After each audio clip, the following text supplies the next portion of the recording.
പ്രധാനമന്ത്രി നരേന്ദ്രമോദിയുമായി ഭാരത കത്തോലിക്ക മെത്രാൻ സമിതിയുടെ പ്രതിനിധി സംഘം കൂടിക്കാഴ്ച നടത്തി.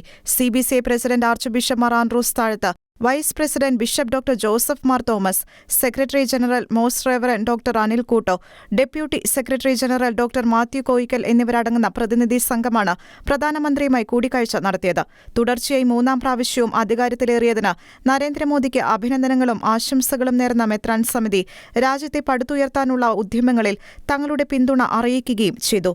വ്യാജമായ നിർബന്ധിത മതപരിവർത്തന ആരോപണങ്ങളും മതപരിവർത്തന നിരോധന നിയമങ്ങളുടെ ദുരുപയോഗവും മൂലം രാജ്യത്ത് വർദ്ധിക്കുന്ന ക്രൈസ്തവ വിരുദ്ധ ആക്രമണങ്ങളിൽ CBCI ആശങ്ക രേഖപ്പെടുത്തി. ദളിത് പട്ടികജാതി സംവരണങ്ങൾ, മണിപ്പൂരിലെ കലാപം എന്നിവ ചർച്ചയായി. ഫ്രാൻസിസ് പാപ്പയുടെ ഭാരത സന്ദർശനവുമായി ബന്ധപ്പെട്ട നടപടികൾ ത്വരിതപ്പെടുത്തണമെന്ന് പ്രധാനമന്ത്രിയോട് അഭ്യർത്ഥിച്ച മെത്രാൻ സമിതി രാജ്യപുരോഗതിക്കായി സംഭാവനകൾ നടത്താനുള്ള തങ്ങളുടെ പ്രതിബദ്ധത ആവർത്തിച്ചറിയിക്കുകയും ചെയ്തു. National desk, Shekinah news.